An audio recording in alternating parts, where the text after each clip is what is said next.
Separation is not about war. It has peaceful aspects. In 1776, the USA split from the UK. In 1830, Belgium separated from the Netherlands. In 1965, Singapore split off from Malaysia.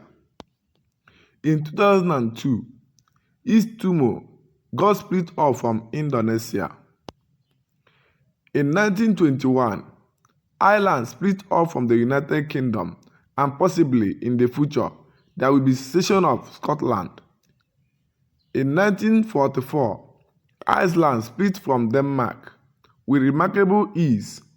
In 1905, Norway split from Denmark.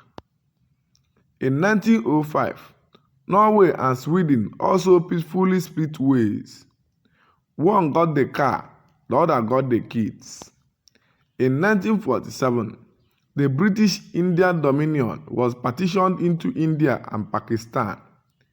In 1971, Bangladesh seceded from Pakistan. In 1992-1993, the two parts of Czechoslovakia agreed to each go their own way. Thus, we are born the Czech Republic and Slovakia, after what is being named the Velvet Divorce.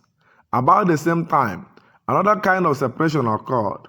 Of course, in Yugoslavia, this one led to a bloodshed. In 1965, Singapore split from Malaysia for a variety of reasons, including religious one. Malaysia is majority Muslim, Singapore isn't. Ethnic and racial. Singapore has a very large majority Chinese population, and concerns over the Malaysians' Bumiputra policy, which was and is basically a form of affirmative action for Muslim Malaysians who make up the majority population in Peninsular Malaysia. Ethiopia and Eritrea split. Sudan and South Sudan are now separate countries. USSR is now broken down into several countries. I see separation as an avenue for a healthy competition for development, as the case of Singapore and Malaysia, India and Pakistan, Norway, Denmark and Switzerland. In the case of Nigeria, I am sensing a healthy competitive development among the original component parts. The North, West, East, each making useful progress while competing with the others.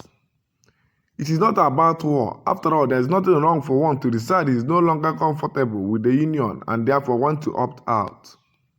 Let's give peace a chance and separate honorably. This is what sharing over and over again. British named them Burma. They rejected it, restructured and renamed themselves Myanmar. British named them Upper Volta, but they rejected it, restructured and renamed themselves Burkina Faso, land of incorruptible people. British named them Gold Coast. They rejected it, restructured and renamed themselves Ghana. British named them Southern Rhodesia. They rejected it, restructured and renamed themselves Zimbabwe. British named them Northern Rhodesia. They rejected it, restructured and renamed themselves Zambia. British named them Tanganyika. They rejected it, restructured and renamed themselves Tanzania. Germans named them Colony of Southwest Africa. They rejected it, restructured and renamed themselves Namibia. France named them Dahomey. They rejected it, restructured and renamed themselves Benin. Belgium named them Zaire. However, they rejected it, restructured and renamed themselves Democratic Republic of Congo. Britain named a bunch of people Nigeria. They rather kill to preserve it than restructure and give themselves a befitting new name. It is only an animal that bears the name that is given to it by his enemy. The futility of preserving Nigeria. My angry reaction here is this.